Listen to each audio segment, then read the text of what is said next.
Welcome to Kashrus on the Air, your weekly radio show dealing with kosher issues for the kosher consumer. And I'm your host, Rabbi Yosef Wikler, editor of Kashrus magazine. And we have a very good show tonight. I'm sure you're going to appreciate it. It's a little bit of a continuation of last week, but we have a lot of other things we brought along as well. So first, before we start with anything, I want to share with you a call that I got a few minutes before I came to the show. We had we advertised in Kashrus magazine that we sold little magnifying glasses, jeweler's loop that people use to inspect for insects. So this woman had purchased it. She just got it, and she started using it. And she called me. What's she call about? It works. That's shouldn't not sound a complaint. It works. Well, it worked too well. She bought from a company that many people who are listening to me now may even have for supper. And the first bag she checked she got one. In the second bag, she got four. And she says she hasn't stopped. You didn't finish it. So she wanted to know what to do.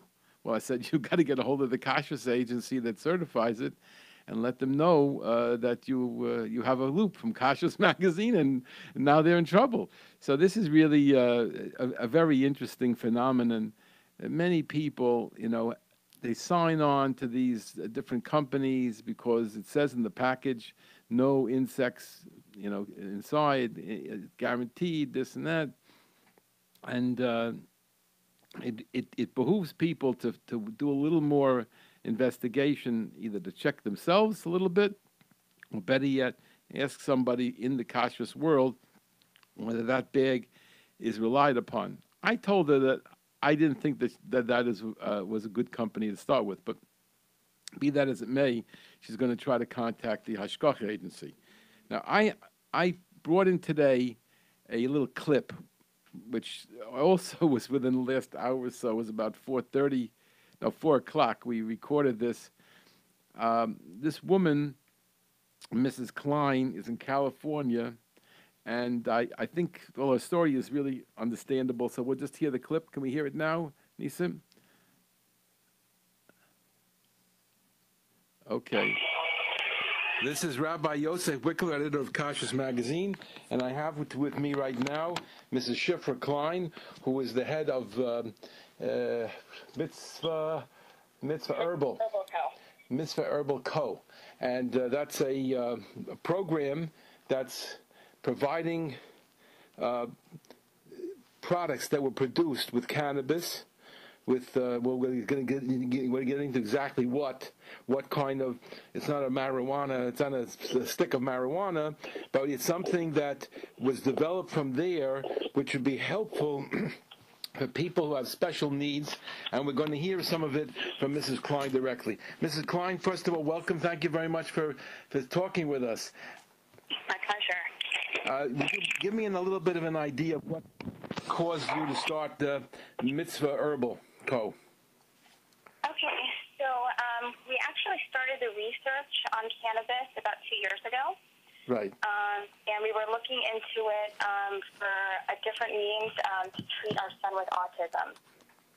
Okay. And we started the research, and we were discouraged from our doctors at UCLA because there's not enough research, they said, which we found was actually untrue, and a lot of the research was actually coming out of Eric Dufresnoy. So we contacted some people out there and got the information we needed and decided to start treating our son, he's now 12 years old, diagnosed as severely autistic, nonverbal, and he's in a special day program. So we started seeing really positive results with him. He started saying longer sentences, giving us better eye contact. We told the school that we had changed his medication, and we needed reports from the school how he was doing. So they were letting us know that he was able to concentrate more and sit in his seat and attend to tasks and move up in his, academically. So once we started that, witnessing that progress, we started to treat our 11-year-old daughter, who has severe ADHD, and has been on Ritalin for about 3 years. She's had very bad side effects from it, weight loss, nausea, headaches, migraines. And she's completely off of Ritalin now and only on cannabis, and she's doing fantastic. And how does the doctors, how are they working with you? I mean, obviously you're seeing the results, but they're behind this on some level. What have the reaction been from the doctors that you work with? To treat children, but there is actually research, and the medications that they have our children on are not meant for autism. They're meant for people that have high blood pressure or other kind of ailments, and then when they give them to the kids that have autism, they see some of those effects of autism affected by those medications, but it's not meant for kids either. No one knows the effects it has on the kids long term anyway. So for us, we felt better about giving them something more natural than having them take all of these other medications. Our kids also, because of the medications they're on, were ending up asleep. So okay, I understand, but I saw your website, yeah. And on the website it says that you have to have a medical. I told you have to. It may be not in California. Yeah, that's correct. So you have to have a medical rec. So we have found a medical doctor that does treat children. So we took our kids to him to get their recs, and we only see people at Mitzvah Herbal that have a valid California rec and a valid ID. And but I saw that there was somebody who does an oral thing over the phone. Is that correct? It's over video conference. Video conference. So we're an affiliate of Hello MD, which is a group of people that will give your rec over the video conference. And we did this for a few reasons. The majority of our patients that are from do not want to go into a dispensary or walk into one of these doctors' offices. And it's just for comfort level, we thought that we would give that to the frum community to be able to just be in your home and talk to a doctor over your computer. And another reason was because we have some patients that are so ill that they're not able to leave their homes. So that's also a convenience for them. We have some people that don't even know how to use the computer, so we will go to their home with our laptop and help them get their rack over the computer. And how long have you been, as the Mitzvah Herbal, been in existence? Officially, since Purim time. Uh-huh. And so how many people, I mean, I don't give an exact number, but I mean, we're talking about 10, we're talking about 100, we're talking about thousands, not thousands probably yet, but there was a nice return, a nice interest in it? Yeah, we're closer to 100, yeah. Okay. Yeah, just of our own patients that we provide for personally and deliver to. So that's local. But the Mitzvah Herbal itself, the internet site, has not attracted that much yet, or is there a reservation people have, or you don't know about that? So people have to sign up on our site to be able to get product from us. They have to be a member of our collective. Right. So there's some people that's filled out. So everyone that we're giving to is part of our collective. So everyone's hit the site already. We've had a lot of press. We haven't really gone to press. Press has come to us. We haven't advertised anywhere. So everything has been really organic and natural process how it's happened. Now, where do you produce these things? So we rent a facility in Los Angeles, and we're currently moving from that facility to a larger facility downtown because they outgrew our facility already, Baruch Hashem. And the OU certifies the products? Yes, that's correct. And now the OU doesn't have a mashgiach tamidi, I assume, because that's a little bit prohibitive, I would assume. Maybe I'm wrong, I don't know. In many situations they have, but some places they come once in a month or whatever it is. But you don't have do you have a mashgiach assigned to you, or at least a rabbinical coordinator who comes to visit or something like that? We do. Yeah. And let me ask you this: I understand that your husband is a Chabad shliach, and you have. I assume you have you must have I assume you have a Chabad house or something like that, or you're working with one. So we're not shluchim. We're just part of the Chabad community here. Oh, you're just part of the Chabad community. Because I was interested in how that plays itself out within Chabad, whether how they relate, how the people relate to it. How has been reaction? I mean, I assume not all the people that you deal with are Shomer Torah mitzvahs. Is that correct?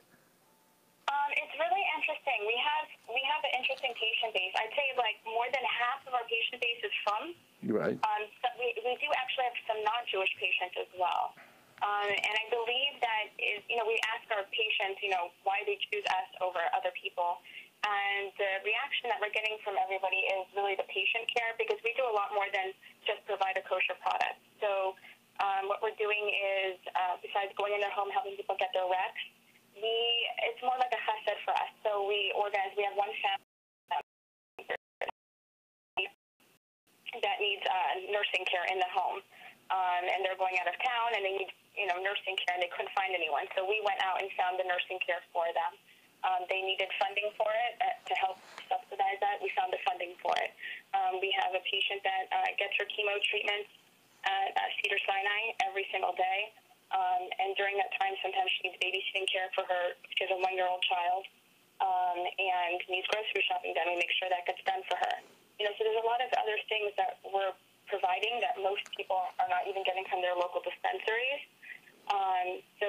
We want to treat the whole patient, and it's important to us. We find people that visit people on Shabbos that are sick and they need visitors. And there's a lot of things that we can provide for our patients that other people don't. So I think that's why we get such a broad patient base, because we give that to the not-Jewish patients as well. Everyone gets that kind of care. I'm interested now in a different area. You'll have to help me along here because I'm not familiar with everything in the topic. But I'm interested in the legal aspects. I mean, you are either you or your husband trained in any way in the medical field, or is this something that you're just a dispensary and everything else you're doing is an add-on? So everything that we're using, cannabis-wise, everything is lab tested. And none of us are doctors, but we're not prescribing their meds. We're just providing the meds. Right. So your doctor will tell you what it is you need and how much of it you need, and we're just able to provide that product for you in a kosher way. Right. So, but as far as you're concerned, you probably have certain records or something. I mean, legal issues must exist, correct? Yeah. So anyone that signs up with us, we have medical history and those kind of things. We follow the same HIPAA laws as everyone else, but it's everything that's prescribed by doctors. So if a doctor was to prescribe you Tylenol, then we would provide you Tylenol. You know what I mean? It's not like the only thing that we really need to know is like what your food allergies are at this point.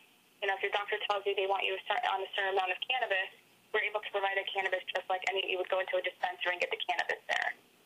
Now, if there's something that the doctor needs that you need cannabis-wise that we can't provide for you, we'll also go get that for you. Are there some things that are specifically unique to your product? I read a little bit that says that you use a very low low amount of the product in the foods that you're serving the children, you're giving to people. Is it all standard in the industry? I have no idea. Or is there something that's more unique to your product? Right, so the standard dosing, there are no laws yet written in California. They'll be available as of the 1st of January. So we're following Colorado guidelines right now. And the dosage is about 10 milligrams there. So we don't do anything that's above 10 milligrams in one product. So for example, let's say we have a chocolate that we make. It will never be above 10 milligrams unless prescribed by your doctor that you need a special order of a certain amount of milligrams. But we'll have them in packages that if you need a package that is a package will be a 40 milligram package, but each piece is not over 10. Does that make sense? Yeah, I understand. Yeah, so you won't get if you walk into a dispensary now, you can buy a cookie that's 1,000 milligrams. Wow. Yeah, exactly. So there's a company actually that came out with that this year. I just saw it in the dispensary. We visit a lot of dispensaries in the city, and I was just sat with one on Hollywood Boulevard the other day, and they're showing me a 1,000 milligram cookie. And you can't dose yourself on a 1,000 milligram cookie. They try to show you how to cut it properly, give yourself the amount. But that's not what we're looking for. That's not, even that dispensary told us, like, your product would not, do well with our patients because our patients are coming in to get high. We're not serving the medical community, and that's why our products would never go there because that's not what our aim is. Our aim is to be able, you wouldn't take a swig of liquid Tylenol, and not know how much you're getting. We want it to be as precise as possible so you know how to medicate yourself properly. Amazing. Do you know of any other, competing kosher products that are doing something similar? I've seen things that people claim to be kosher. They have no certification. I've seen people say that we have all from people on our farm, and we do this and we do that. We're great, but I've never seen, in something other than purely a medical thing. They only accept the OU in this country, and I know in country another one or two that might be doing it also. But right here in America, it's the OU. I've heard that. I spoke to the OU because it was brought to our attention that other companies were saying that they were OU certified. So, we called New York and asked them, who's certified, who's not. And they said, as of right now, that Mitzvah Herbal Co. is the only cannabis edibles under the OU certification in the United States right now. Anyone else has maybe applied and been denied, or hasn't gone through, or they didn't meet the requirements, or whatever it is, and they're just saying that they are. Are there other certifications?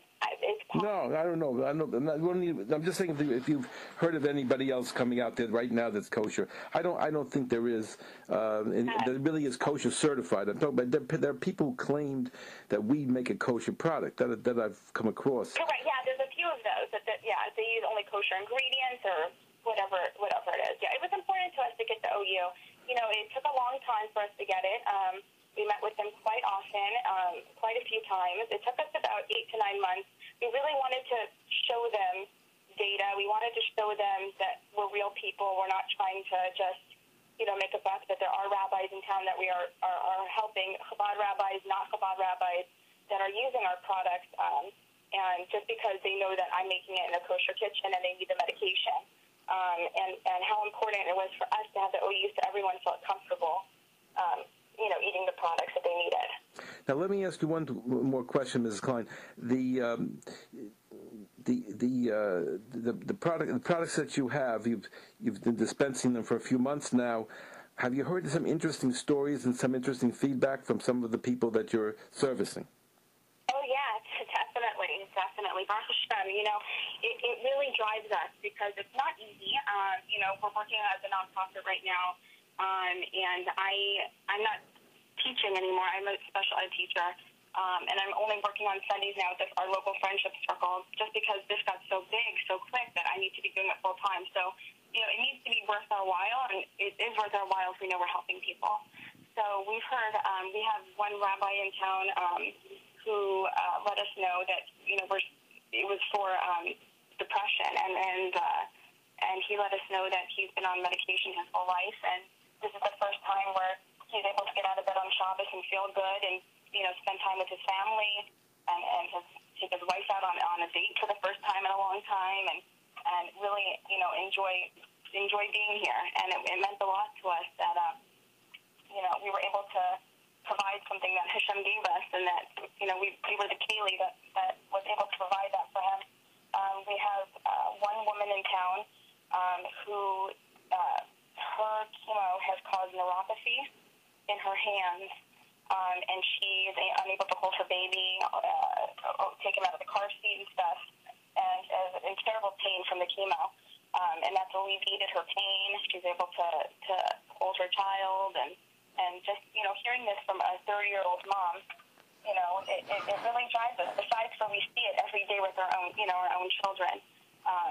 There's a lot of good things in town. We have one rabbi in town who actually canceled his back surgery because he feels so good that he doesn't feel like he needs to go through with the surgery anymore. Amazing. So, we're seeing really good results. We're really happy that, things are moving along in a really organic process. We're not advertising and jumping up and down as they look at us. People come to us because, they're interested, and the people that we meet that give us any kind of negative feedback, not from our products, just in general, usually they're either miseducated, from whatever kind of, marijuana hysteria. They've heard or been ingrained in them, or they just don't know. They just are not educated at all. So, we really want to provide that for the community. Okay, so I thank you very much, Mrs. Klein. Just stay on the phone afterwards. Thank you for joining us on Kashrus on the Air. This is Mrs. Schiffer Klein from Mitzvah Herbal Co., which is providing the cannabis-based edibles that are under OU certification for people who have special medical needs. We're not talking about a person who wants to be delirious. We're talking about a person who needs some control for some illnesses. We mentioned autism, and we mentioned hyperactivity, etc. Thank you very much for joining us. Okay, so I hope you enjoyed hearing that little clip from Mrs. Schiffer Klein, who has a company called Mitzvah Herbal Co. If you want to look it up, it's just Mitzvah, the way it sounds, Herbal. It sounds. I forgot if that's part of the, probably is part of the name. You have to look up, and I think she has, I can't remember if she's using 2 H's or 1 H. You have to check it out if you're trying to find her. And we weren't going to go any further with that part. The reason I brought this out, because I thought 2 things, and then I'm going to go on to our regular topic for now.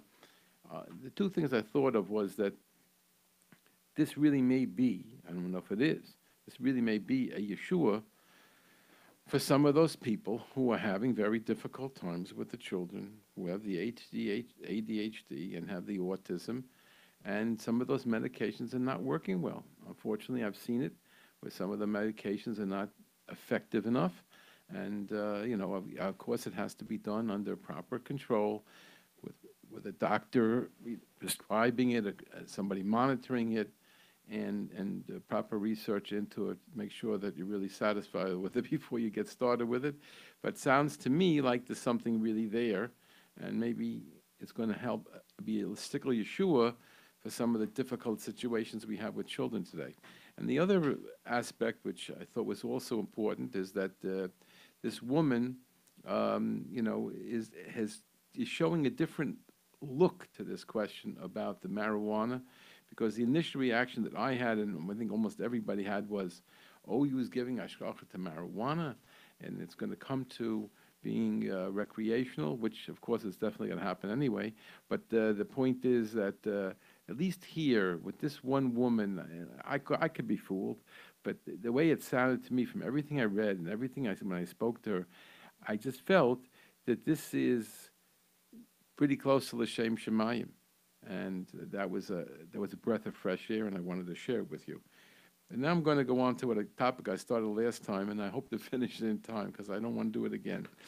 We were talking about this program in Far Rockaway with Rabbi Forst, who has a Mehuder listing for the establishments in there. I'm going to give you a number, and I'll mention it again later, because I see in this piece there is a number, and scribble it down now if you can. If not, maybe we'll get to it again. He said that, it says over here, that you can reach them at KNH, that's the name of the Kehillah, KNH HUDAR at gmail.com. KNHMEHUDAR at gmail.com. And you also can text them 917-776-2160, or you can call 718-337-4468. And maybe you'll be able to get this set up and get this listing, or you don't get a listing, but you get the numbers, the contact to ask your questions, whether this restaurant is Mehuder or that restaurant is Mehuder. So last time we were mentioning some of the differences between his listing and the whole VAD listing, because the VAD of the 5 towns is a wonderful organization. I know Rabbi Eisen for many years, and he's a prince. But in order to do a community organization, you have to be inclusive. You can't be as exclusive as you might want to be. And so, therefore, it makes sense that a community could have another opinion for a Mehudic level, which is what Rabbi Forst the author of so many wonderful svarim, from Art Scroll, on Hilchos Nida, Hilchos Kashrus, Hilchos Shabbos, very, very well known. Hilchos Brachos, very well known gentleman, and he's obviously doing it on the proper way. So the first thing he mentioned was he didn't go with the regular OU tuna fish because they don't have a mashgiach tamidi on the boats or when the fish first come in till they're skinned, and then they're in the processing of the plants. And he doesn't mention it here, but there's also the question about bishul, of cooking. The reason he doesn't mention it, we mentioned last time that Rabbi Genak from the OU has his explanation of why he doesn't think there's a question about bishul akum. And he gave, I thought it was 9. It wasn't 9. I looked it up. It's 6 reasons. Maybe I'll go through them later if there's a few seconds. But right now I want to go through the topic. So tuna fish was one thing that group under Rabbi Forst is a pain of tuna, but to take something that has a mashgiach tamidi, and that's what he wanted. Now we come to meat. I'm reading from the piece that I was given from it. There are many shechitas and hashgachos of meat and poultry, each following different halachos and minhagim regarding shchita, nikor, and the salting of meat. While all meats with a reliable hechsher are certainly kosher, the Rav, meaning Rabbi Forst, advises that one should use only meats that are accepted by the more muhuder of Kashrus vadim. Accordingly, only those establishments that use only these meats will be deemed muhuder. So what we're telling you is that even though today, Baruch Hashem, there are no terrible hashgachas for meat. Really, I don't believe so. I mean, that's my humble estimation. There isn't any, almost no companies that don't have completely glad kosher. And the standards are fairly high, and things are really definitely improved. But still, there's a pecking order. There's still a totem pole. There's still levels that are out there. And what Rabbi Forst is saying is he's not going to put on his mehuda list those meats, those establishments are using meats that are not considered to be what he calls that the mehuda kashrus vadim accept. What that means, I really don't even know myself. I'd have to check it out. But I know in general what he's saying, and I think it's an interesting point. And I just got a call. Actually, it was a letter. I got a call today, yeah. But I got emails from this family in Israel who was coming to America for Simcha, and they in Israel observe the highest standard of kashrus. When I say the highest standard, I mean these are the top names. They gave me a list of who they use over there. And they're coming here, Nebuch, to America, where we don't even have anything that's on the level of what they have in Israel. Despite what you think, we don't have anything that's on the level of the kashrus of Israel. From the top organizations in Israel, they make us look like, I don't know, beginners. So they don't have that here. And now she wants to know, can they eat at this simcha that's going to be here, that's going to have a lower standard? And we're trying to help them. So, this is exactly what the point that I made to them. I said, this particular organization, I know it very well, they use meats of a very wide variety, such a wide variety that a lot of people will not rely on their meats. That's how wide a variety it is. So yes, there is something that can be still done in the meat area, but it's not the way it was at one time when everyone used to say so-and-so's meat is treif. Well, no one will say that anymore. I certainly wouldn't. Anyway, we go on. Chalav Yisrael. Now, there's a difference of opinion among the poskim if a milk produced in America today is considered chalav akum or not. I mean, we know that where Ramesh Feinstein said that it's not considered to be a chalav akum, and he made a new word up called chalav companies, and he considered it to be acceptable, and if you can't get chalav Yisrael. And so he definitely did recommend Chalav Yisrael, and all his tshuvas, he recommended it. But on the other hand, he didn't want people to feel that it wasn't, because he felt that the standards of the government in America kept it to a point where we could rely on the government standards as almost like a mashgiach tamidi there. Now, Rabbi, I have another minute or so. Yeah. So his son-in-law from Muncie, Rabbi Tendler, Rav Moshe Tendler, said that Rav Moshe held not that it's like Chol of Israel, it is Chol of Israel. That's what he said. That Rav Moshe said that it is Chol of Israel, not just that it's equivalent to, but it actually is the same halacha. That's what he wanted to say. He wants to say. Anyway, but all I have is I never heard Rav Moshe say anything. I just saw the tshuvas, and to me it's quite clear that it's still preferable to have Chol of Israel. Anyway, so it says over here that since there is a machlokas of this nature, but Rav Moshe himself stated on numerous occasions that very strict and only use Chol of Israel if possible. Accordingly, any establishment that uses non-Chol of Yisrael milk, he does not consider to be Mehuda, because we're now in a different level. And you should know, and I know that most of you who do not drink Chol of Yisrael do not know what I'm going to tell you, and that is that in the rest of the world, in Europe, in Israel, in just about every place on the planet, they don't call it Chol of companies. They don't call it Chol of Stam. They call it Chol of Nochri, Goyish milk, and sometimes they call it Chol of Akum, which really puts the stamp on there. It means there are idol worshippers. It's a very strong statement, and in many of the countries of the world, the average Orthodox Jew will not drink Chol of Stam, will not drink milk that is not Chol of Israel, because they know that in those countries it's possible to get non milk that's not cow's milk could be mixed in. In addition to that, they never took on this heter that Rav Moshe had that we called an anan sahade, that's like a mashgiach was actually standing there.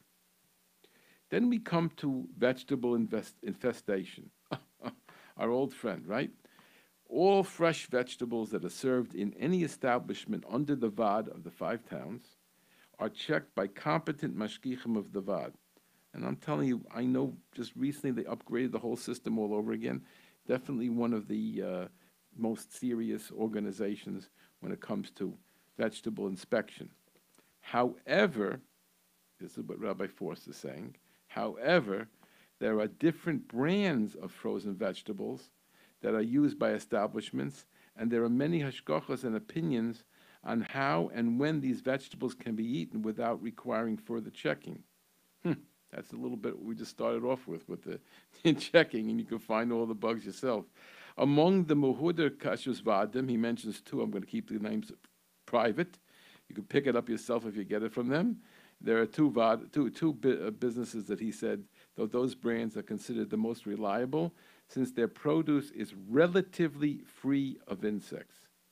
Note that he did not say it is free of insects, because nobody in the vegetable line will ever tell you that there are no insects in their vegetables. I don't care what it says in the package. I don't care what you think it said in the package. I don't care what you've been believing all these years. Nobody would ever tell you, even they own the companies, will never tell you that there's no insects in our products. They can say we try, they can say we hope we're successful, they can say based upon this we feel confident, but nobody would ever say those words because it's not true. There are little eggs and they're going to hatch and life goes on, and that's why you're going to have insects in vegetables, and it's been that way since Sheshes Yemei Bereishis, and it's not going to change because you put 4 hashgachos on the package. So he said, these brands are more expensive, the ones that have the, that are accepted as the best ones. And sometimes they're hard to get due to limited supplies.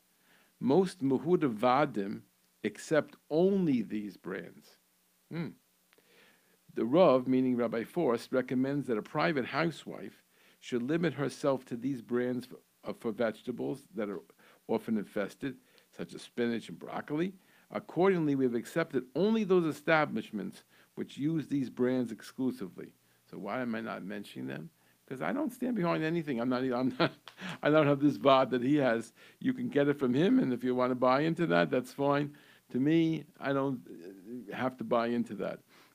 Some people will never use any brands and will only check for themselves, and other people will use what's available in the store. And some people take it very seriously and they make a call or two and find out and make a decision. Very simple ways to find out. Everybody giving hashgacha, and everyone has the best stores, and everybody knows which the best stores, best restaurants are. I mean, you probably know. And if not, then you know the best hashgachas or whatever. You ask them, what do they suggest? Eggs and onions. This is an old issue that many people don't even know about. We didn't touch it on this show probably ever. Eggs and onions. The Gemara in Nida Tes Yud Zayin states that it's a sakana to eat peeled garlic, onions, and eggs that are left overnight. There's a question if this applies nowadays, because the Shulchan Aruch does not bring down the halacha. In the opinion of some poskim, b'di'eved, the foods may be eaten. In other words, if you left it lying around, so you don't throw out those foods you made out of it. Other poskim forbid the foods, even b'di'eved. In one's home, one should definitely avoid leaving peeled garlic, onions, and eggs overnight, unless, and this is the heter, actually three of them, unless some of the peel or shell or some of the onion roots remain. In other words, you don't cut off the whole bottom and the whole top, but you leave some of it hanging out. Or if the garlic, onion, or egg was mixed with other foods, or some salt or oil is mixed with them, that's a heter for leaving it around, and you're not afraid of the sakana. While some kashrus supervisions permit garlic, onions, and eggs left overnight, we, meaning this Rabbi Forst, has accepted only those establishments who avoid doing so, or put some salt on the onion, the garlic, the eggs beforehand. So that's another chumrah that some people are very careful about, and others maybe not, may not even heard of it. Pas Yisrael. Okay, now, Pas Yisrael is a very interesting din in the Gemara. In the Gemara, it's definitely mentioned that you have to have Pas Yisrael. But the stories that go back and forth in the Gemara, you see that this particular halacha called Pas Yisrael had a different lifespan than some of the others. Like, for example, Gvinas Yisrael, from the beginning till now, no one has veered on it. But in Pas Yisrael, there are two heterim that popped up. So let me read to you what he says about Pas Yisrael. According to halacha, one need not refrain from eating bread, cakes, or pretzels baked professionally by a non-Jew. That's called pas palter. A non-Jew baked it. That's a heter that's mentioned, that a non-Jewish baker would be a heter. It's not. The whole concern was really originally for eating from your neighbor because he baked a beautiful cake, and here's his daughter, or you're going to come over to his house for the birthday cake, or whatever. So because of those situations, because of the kirva, because of the closeness, involvement, which might lead to intermarriage, so Chazal forbid pas akum. But the real concern was only for a regular non-Jew, not a professional baker. Because a professional baker, it's all business, and the non-Jew is interested in socialization. I don't think that most of the stores that I've been, most of the bakeries I've been in, that they socialize that much. I never see the baker at all. He's always working so hard. So I don't think he's interested in your daughter or your son. So that's what is brought down. However, the Shulchan Aruch cites two minhagim, whether or not they are permitted. In those places where the minhag is not to eat bread baked by a professional non-Jew, a baker, pas palter is prohibited. So now, what is our minig? Minig Ashkenaz is that pas palter is permitted if it's better tasting than pas Yisrael. However, in many Ashkenazi communities, individuals are strict and eat pas Yisrael exclusively. Of course, you can't possibly start with this. What does it taste like? You have to taste it to find out if it's better. So obviously, it's better off, especially in our world today. We have so many different foods and so many different places that make different quality, high quality foods. It's ridiculous to say you have to go buy dafka their thing. Although the Rav, that means the Rabbi is forced, agrees that each individual should choose for himself whether or not to limit himself and his family to Pas Yisrael, only those establishments that use only Pas Yisrael are considered muhuder in the 5 towns. Anyone who wishes further explanation should speak to the Rav. As a practical matter, it should be noted that none of the establishments that they left out of the list were because of Pas Yisrael. They were Pas Yisrael plus other things. Jewish ownership. Now, this is an old issue. You don't hear about it very much. Unfortunately, you don't hear about it very much. But people play the safe side. When you're starting with a non-Jew, the chances of him cheating are greatly increased over an Orthodox Jew. That's the findings. I mean, we all believe it. Yes, we've all lived through some of the crises where Orthodox Jews ripped off the rest of the community and served them non-kosher, or called it glatt kosher and it was plain kosher. We know all the stories, and we're not going back on that now. But still, in all, an Orthodox Jew is something in the right direction, because unless he's something wrong with him or there's a big financial motive, basically he's going to be interested in the same thing you're interested in, and he's going to eat the food himself. So Orthodox ownership is definitely something in the right direction, but it's not enough. That's why we need hashgacha. Okay. Anyway, so he said Jewish ownership. Some Kashrus organizations will not endorse an establishment owned by a non-Jew or a non-observant Jew, regardless of how good the mashgiach may be.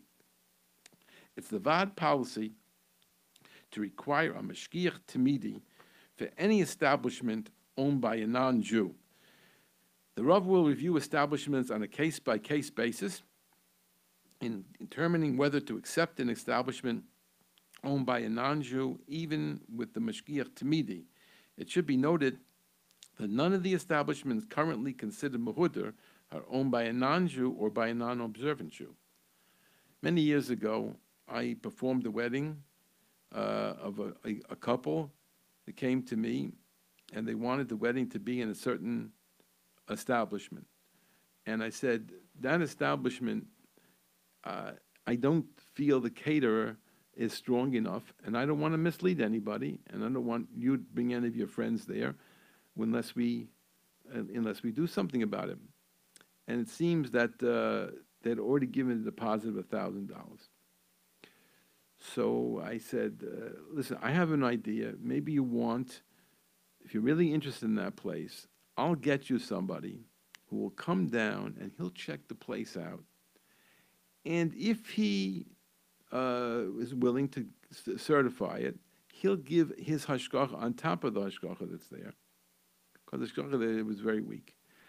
He'll give his hashgacha on top of it, but he'll have to be there for the cooking before, and then the whole day of the affair. It's going to cost you, and I gave them the figure. It was a nice high figure.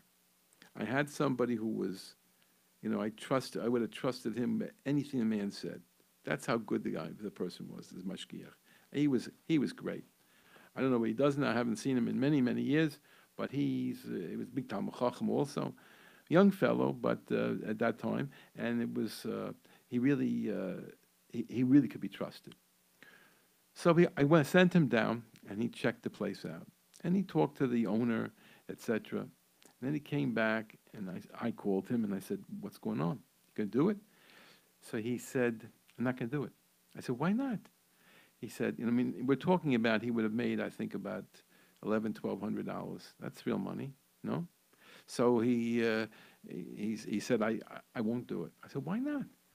Because I know people. I I'm sure that this man used to have the keys on his own. He's not Shomer Shabbos. He's not a religious person, and I'm sure that he was he was catering where he had the keys. Currently, he doesn't have the keys, but he did have the keys. I said, you're right, because he could smell it somehow. I said, but he said, well, then I can't give him hashgacha. Because if he had the keys at one time and didn't look at kashrus, that we control it completely, then he's got different ideas in his head, and I can't work with him. And he refused to do the affair there. And I told the people, I said that I can't do Masada Kedushin. You have to get somebody else. So I said, we want you. We're moving. And so we had to do it. We had to move to another place. And then we had it in the other place. It was very fine over there. No problem at all with the kashrus, etc. And that's how we handled it. But everybody's different. You may feel confidence in the hashgacha, etc. But it has to have an iron hand. It has to be an iron hand. If the person is not religious, and I mean, they can do anything. Believe me, they own the store. Okay, today what everybody does is uses cameras. Maybe that increases the chances. Anyway, we go on. A couple more things, not too much more here. Other considerations. There are other kashrus concerns, such as the oils and the margarine used in cooking, the use of certain canned vegetables, and the manner in which the establishment avoids bishul akum, including whether the pilot light relied on by the establishment adds heat to the cooking surface. Because some people use a heter, a pilot light that it's not in the area, which gives heat. It's just outside. For establishments and caterers in Far Rockaway, there are also concerns about the use of unfiltered New York City water.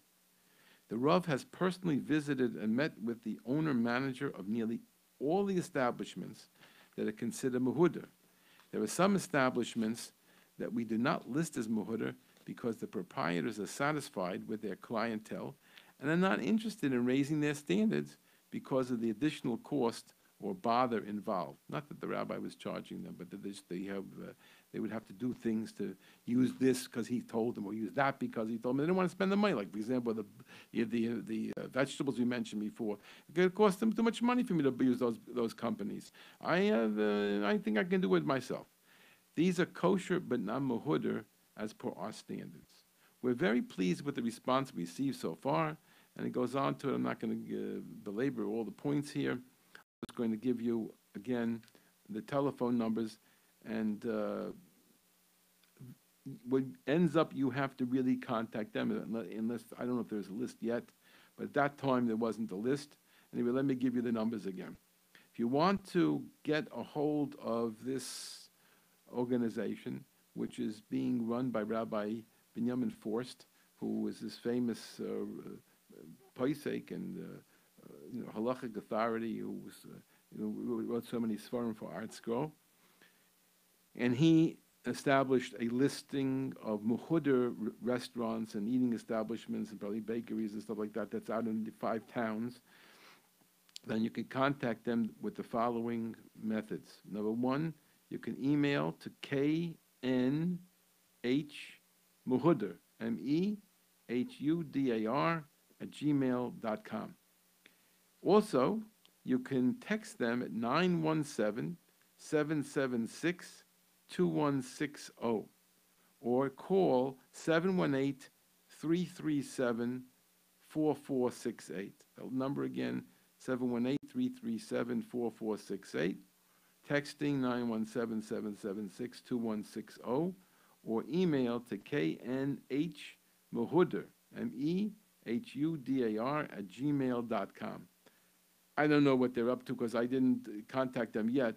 Believe that when I get back tonight, I'm going to send out that email and see what I can find out further. But I think this is a wonderful program that they have. And halavai, it existed in Brooklyn. But for that, you need somebody who was going to take it on. And has to have a following. Maybe he has to have some people help him. It's not a simple thing. I'm sure there are quite a few people involved. I don't think that Rabbi Force spends 24 hours a day on this volunteer project. But this gives you a little idea that even though something could be so-called kosher, there's still standards, and people who want muhudar should be able to find it. It isn't only, muhudar doesn't only mean in Israel where they have mahadrin, but we could get muhudar here too. As you see over here, Rabbi Force is actually lifting up the standards of what's available in the 5 towns. And would that we had such a thing here. You know, last year there was an inspection that was going on about the insects in the different vegetables that were being sold in the restaurants in our neighborhood here in Flatbush.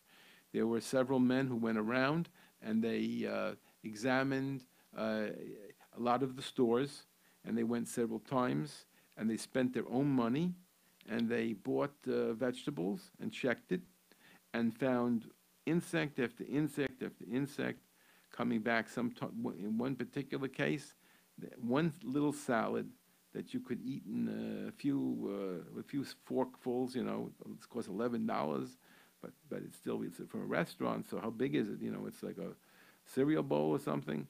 They found 13 insects. And of course, what happened? They went to the Kashrus. They made a whole big issue of it, and a lot of the Kashrus agencies in our neighborhood here in Brooklyn went ahead and changed what they do. They studied the new system. They retrained some of their mashgichim. In some cases, they don't let their mashgichim do the checking. They let them only use either these expensive salads that are pre-checked, or they allow special people who they assign to be doing the checking, and it costs more money. And yes, the restaurants have to pay more. I don't know if they flipped it over the charge to us, but definitely they're probably paying more now for their vegetables than they were last year. That was last summer. It was just around this time when the whole thing was happening. I was involved in some meetings. Nothing exists now. It's all off. It's all off. So maybe everything's perfect. I don't know. But I tried to get people in the community to take it on, to say, we'll come once a month, a couple times a year, we'll check it. It'll cost $100, let's say, for one, maybe $200, let's say. $200, that's all. And that'll be, we'll get a nice sampling at $11 a piece. You can figure out I got 20 of them over there. And get an idea what's happening. Don't find any bugs. Baruch Hashem, everybody's doing their job. Come back again in a few months and check it out again. There are bad times of the year. Now is one of the worst times of the year. So, you know, you could be out there checking it, and even though everything was put in order, wouldn't hurt. But where's this organization? Nobody picked it up. I tried to sell it. I tried to convince people. I went to many rabbanim, and I didn't get anywhere. So if there's anybody out there who wants to take it on as a project, either come to me to give me some money to be able to get it done. I'll find some volunteer to collect the things. I have somebody who will check it for nothing, and we'll be able to start. You want a little project of your own? Take out a few $100, start the project, and let's see where it goes. Maybe we'll establish something here. Who knows? Maybe someday I'll be able to read all of the suggestions of the Rabbanim here in Flatbush on the Mehuder Hashgachas, the Mehuder restaurants right here in Flatbush and in Borough Park. That would be a wonderful thing. It would be a tremendous accomplishment, I would think, if we could reach that level. But I don't know if it's going to happen. In any event, I know that some people had difficulty reaching us tonight on one of the phone lines. The two phone lines are 718-506-9099. And the other phone number, you should really scribble it down, keep it on file, 712-432-4217, 712-432-4217. You can also get us on the internet at jrootradio.com, or in the apps. If you have one of those, you can download the app from the J Radio, and you'll be able to hear everything there. I just want to remind everybody, if anybody would like to take advantage of the special offer I made the last few weeks, Baruch Hashem, people have taken advantage of it. We'll give it another week, and this will probably be it, I think. And that's if you'd like a special on the Kashrus magazine, 1 year special at $18 as opposed to $25. By the way, I think the price is going up. Anyway, right now it's $25. And if you'd like two for $25, you and a friend, you and a relative, you and a neighbor, you and a rabbi, you want in the house and in the office, 2 subscriptions for $25. That includes the kosher supervision guide, includes the kosher travel guide, and all the issues that come out during the year. And you can reach us at 718-336-8544. That's 718-336-8544, the Kashrus Magazine office. Or you can email us at kashrus@aol.com, kashrus@aol.com. And if you forget the whole thing, just go to the internet. If you go on the internet, you can go to kashrusmagazine.com, and you can enter it right in there. But you have to say in the memo, the bottom, the notes, J-Root Radio Special, and we'll take care of it for you. We won't charge you with the regular price. We'll charge you the reduced price. So until next week, this is your host, Rabbi Yosef Wikler, and you can reach us again. Any questions or any comments, whatever you would like to, if you'd like to get the magazine, 718-336-8544, 718-336-8544, or you can email us at Kashrus, Kashrus, @AOL.com. We get some very interesting questions, but some of them are like very basic. Somebody, just before I came here, I answered an email. It was really very basic, so a few drops of cold something fell on a milchicha thing or on a fleishika thing. So I tell them, wash it off. Some people are very, very nervous. It's good to get a little educated. Hopefully they'll listen to the show. After a while, they'll become educated, and they'll ask questions that are really hard for me. I had a young man from a yeshiva called me up today, and he was asking whether or not we apply the rule of rove or shishim if chalav stam gets mixed into foods. I checked it out, and yes, we do need the rule of shishim, even though some d'rabbanans you only need to have rove, but this d'rabbanan they were very careful about, and they required a bittul of shishim. You can't rely on rove. And anyway, until next week, this is your host, Rabbi Yosef Wikler, editor of Kashrus Magazine, wishing you a wonderful week and a good chodesh.